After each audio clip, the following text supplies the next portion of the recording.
बसनगौड़ा पाटिल जी जो हमारे बहुत ही सीनियर नेता है और बहुत पॉपुलर है, लोगों में उनके प्रति बहुत प्रेम भाव है। मेरा विश्वास है कि वो तो रिकॉर्ड वोटों से चुनकर आएंगे, लेकिन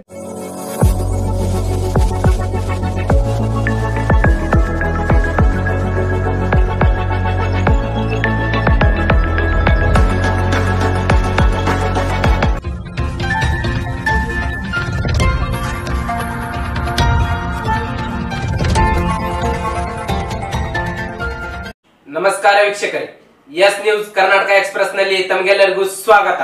ನಾನು ತೌಸೀಫ್.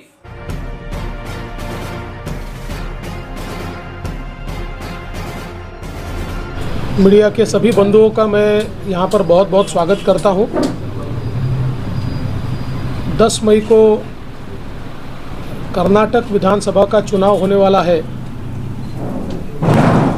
और मुझे पूर्ण विश्वास है कि हमारे आदरणीय प्रधानमंत्री नरेंद्र मोदी जी के नेतृत्व में, मार्गदर्शन में कर्नाटक में बसवराज बोम्मई जी की सरकार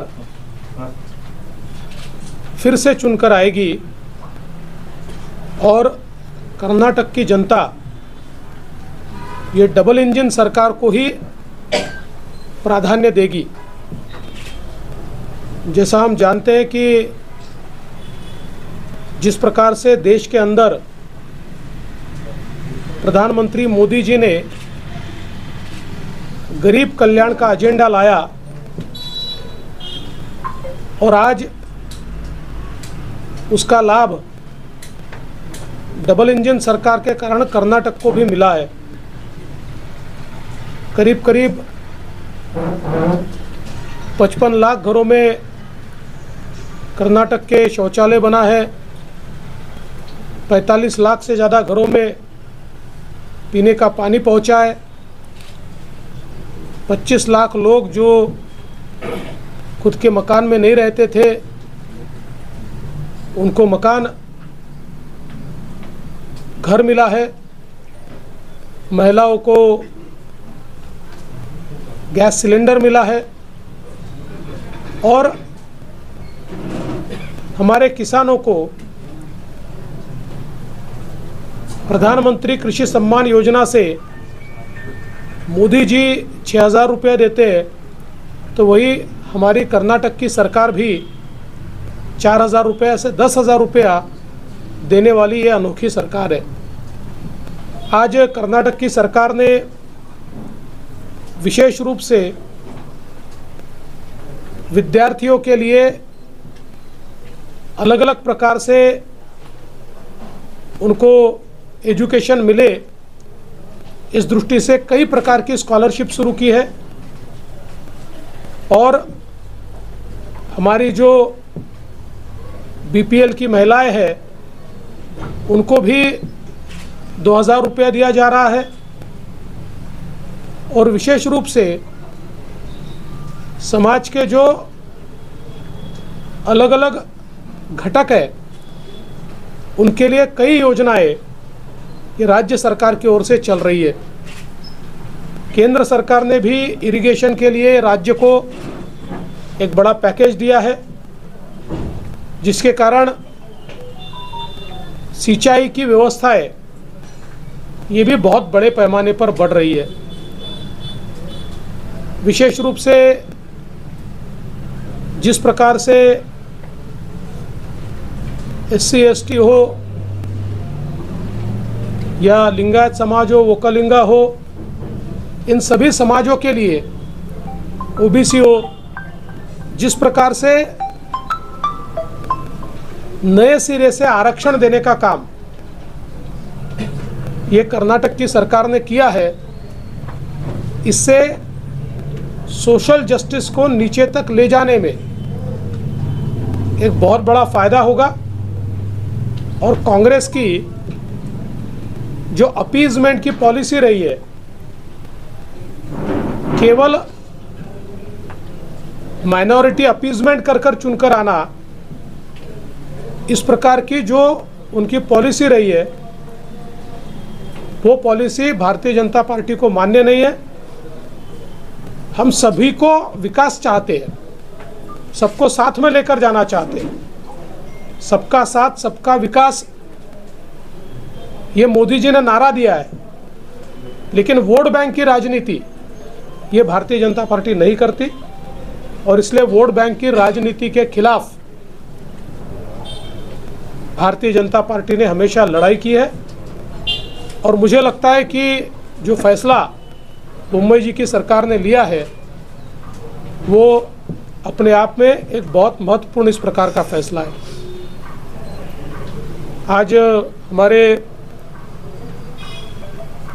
इस विजयपुर में भी भारतीय जनता पार्टी को बहुत अच्छा समर्थन मिल रहा है। बसनगौड़ा पाटिल जी जो हमारे बहुत ही सीनियर नेता है और बहुत पॉपुलर है, लोगों में उनके प्रति बहुत प्रेम भाव है। मेरा विश्वास है कि वो तो रिकॉर्ड वोटों से चुनकर आएंगे, लेकिन इस डिस्ट्रिक्ट की delta learn online spoken English classes लाया है आपके लिए सुनहरा मौका। स्पोकन इंग्लिश आजकल ना सिर्फ एक शौक है बल्कि अहम ज़रूरत बन चुका है। अगर आप लोग घर बैठे इंग्लिश सीखना चाहते हो तो अभी हमारे एक्सपर्ट से संपर्क करें 9972295999 और 8050828793। जो सीटें हैं वो भारतीय जनता पार्टी के कब्जे में आएगी। भारतीय जनता पार्टी बड़े पैमाने पर इन सीटों को जीतेगी क्योंकि कर्नाटक का मन बना है कि बीजेपी के साथ जाना है और कर्नाटक के लोग बीजेपी को चुनकर देंगे, ये मेरा विश्वास है। जो सर एक आरोप लग रहा है कि जो कांग्रेस वाले आरोप लगा रहे हैं कि 40% कमीशन लेते हैं। ये कॉन्ट्रैक्टर एसोसिएशन ने प्रधानमंत्री जी को भी पत्र लिखा, लेकिन कांग्रेस वाले कहते हैं कि मोदी जी ने उसका रिप्लाई तक नहीं किया, जवाब देने का उनका जरूरी नहीं सकता। इसका मतलब ये है कि वो करप्शन के फेवर में है। क्या बोलते हैं? देखिए, कांग्रेस ने आज तक एक भी सबूत नहीं दिया। कांग्रेस की आदत है आरोप लगाते हैं और भाग जाते हैं। उन्होंने पिछले 9 सालों में मोदी जी पर भी आरोप लगाकर देखा, एक सबूत वो दे नहीं पाए। कांग्रेस वाले इसलिए बौखलाए। हमारे गृह मंत्री अमित शाह जी ने बहुत अच्छा उसका वर्णन किया है। कांग्रेस वाले इसलिए बौखलाए, उनके लिए कर्नाटक एटीएम था। केंद्रीय कांग्रेस कर्नाटक से कभी भी पैसा उठाकर ले जाती थी, वो एटीएम बंद होने के कारण इस प्रकार की उनकी बौखलाहट है। सर अभी सुनना है सिर्फ महाराष्ट्र में और आप एक बार सीएम बना रहे हैं? नहीं, महाराष्ट्र में कोई चेंज नहीं है। महाराष्ट्र में जो एकनाथ शिंदे जी है वही सीएम है, चुनाव तक भी वही सीएम रहेंगे, चुनाव भी उन्हीं के नेतृत्व में लड़ेंगे और चुनाव हम जीतेंगे। वरिष्ठ लोग बोल रहे हैं, आप छोड़ दीजिए। अरे भाई कर्नाटक का पूछिए, छोड़ दीजिए। आप आए पहली बार इसलिए तो हमें पूछना पड़ेगा, चर्चा का विषय। ऐसा है कि मैंने आपको बहुत स्पष्ट बताया, बाकी जो चीजें चल रही है वो चीजें मीडिया में। जी आप कुछ पूछ रहे? सर महाराष्ट्र के बहुत सारे बॉर्डर्स में जो कनाडिगा लोग रहते हैं, वहाँ से वो लोग इधर कर्नाटक में आना चाहते हैं, तो उनको फैसिलिटी नहीं मिल रहा महाराष्ट्र गवर्नमेंट से। आप इसके बारे में क्या बोलते? देखिए, ऐसा कोई बात नहीं है। महाराष्ट्र गवर्नमेंट अपनी फैसिलिटी देती है, कर्नाटक अपनी फैसिलिटी देती है, और जो मुद्दा है वो तो कोई आज का नहीं है। तो आप चुनाव के समय उस मुद्दे को क्यों उछालना चाहते हो? कर्नाटक में बीमा क्यों जारी कर रहे हैं? मराठी भाषा। देखिए, वो भी आप जो कह रहे हैं ये हमारी सरकार के समय नहीं हुआ। कांग्रेस की सरकार जब कर्नाटक में थी और कांग्रेस की सरकार जब महाराष्ट्र में थी उस समय हुआ ये। उसका हमने पत्र भी जारी कर दिया है। कर्नाटकमधल्या मराठी भाषिकांना महात्मा फुले जन आरोग्य योजना देण्याचे कारण काय होतं? कारण इथं ऑलरेडी अनेक योजना आहेत। मी मगाशी पण सांगितलं, हा आदेश जेव्हा कर्नाटकमध्ये काँग्रेसचं सरकार होतं आणि महाराष्ट्रात काँग्रेसचं सरकार होतं तेव्हा निघालेला आदेश आहे। त्यामुळे आज निकालेला आदेश नहीं है। सरकार बीजेपी का बीजेपी सरकार है यहाँ भी, लेकिन हर नए मुद्दे पे फिर बेलगाम का इशू उठाते हैं, जबकि महाजन कमेटी की रिपोर्ट क्लियर हो कि कर्नाटक बेलगाम कर्नाटक का हिस्सा है, तो क्यों बार बार मुद्दा उठाया जाता है बेलगाम का? देखिए महाराष्ट्र की सरकार के द्वारा। देखिए, ये कोई आज उठा है? ये कोई आज का विषय है? ये तो सालों से चल रहा है और इसके ऊपर सुप्रीम कोर्ट में केस है, इसलिए इसके ऊपर बोलना ठीक नहीं है। सुप्रीम कोर्ट के सामने केस जब चलती है उस समय उसके ऊपर चर्चा करना ये योग्य नहीं होता। सर, विश्व कन्नड़ सम्मेलन में रहे तो आप विरोध करते हैं। बेलगाम में विश्व कन्नड़ सम्मेलन करे तो आप? कोई विरोध नहीं है, किसी का विरोध नहीं है। एमईएस वाले बेलगाम में करार दिन आचरण। देखिए, हम तो बीजेपी है, आप एमईएस को अब पूछिए, हम तो बीजेपी है। सपोर्ट कर रहे हैं इसके बारे में, वही बोल रहे हैं। ये एक आरोप है कि आप सपोर्ट करते हैं। ऐसा है, देखिए, भारतीय जनता पार्टी बेलगांव में चुनाव लड़ रही है और हमारे खिलाफ कौन कौन लड़ रहा है आपको पता है, उनके भी उम्मीदवार है। बॉर्डर के मुद्दे पर अमित शाह जी ने कहा है कोई कर्नाटक और महाराष्ट्र गवर्नमेंट उसके मुद्दे के बारे में कोई वो स्टेटमेंट नहीं देने का वो ऑर्डर किया, फिर भी आपका सीएम वो बॉर्डर के बारे में बात करता है। देखिए, जो अमित शाह जी के यहाँ तय हुआ उसी के अनुसार दोनों सीएम काम कर रहे हैं, कोई अलग काम नहीं हो रहा है। मुझे लगता है आपके प्रश्न खत्म। 4% रिजर्वेशन के बारे में बात करें, आज सुप्रीम कोर्ट में अटॉर्नी जनरल ने खुद कहा है कि हम लोग 9 तारीख तक हम लोग उसको रिजर्वेशन को इम्प्लीमेंट नहीं करेंगे, जो 4% निकाला गया था। इसका मतलब ये है कि कहीं ना कहीं आपको भी डर है कि वो ये लीगल है या नहीं? बिल्कुल लीगल है, 100% कानूनन है। संविधान में कहीं पर भी माइनॉरिटीज को या मुस्लिम समाज को रिजर्वेशन नहीं दिया जा सकता।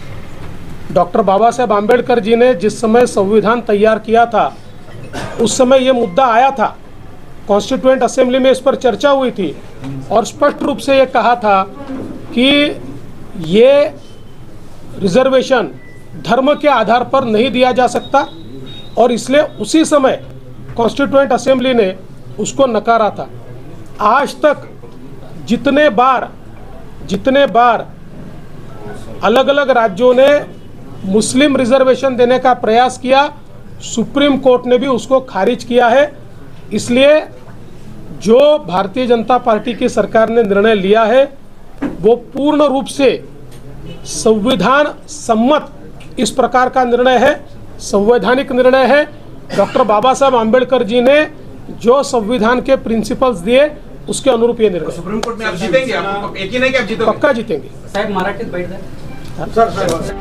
ಯಾವುದೇ ಹೊಸ ಸುದ್ದಿಯನ್ನ ನೋಡಲು ನಮ್ಮ ಎಸ್ ನ್ಯೂಸ್ ಕರ್ನಾಟಕ ಎಕ್ಸ್‌ಪ್ರೆಸ್ ನ ನೋಡ್ತಾ ಇರಿ, ಹಾಗೆ ನಮ್ಮ ಚಾನೆಲ್ ನ ಸಬ್ಸ್ಕ್ರೈಬ್ ಮಾಡಿ, ಬಾಜು ಇರುವ ಬೆಲ್ ಐಕಾನ್ ಅನ್ನ ಕ್ಲಿಕ್ ಮಾಡಿ, ಹಾಗೆ ನಮ್ಮ ಚಾನೆಲ್ ನ ಲೈಕ್ ಮಾಡಿ, ಶೇರ್ ಮಾಡಿ.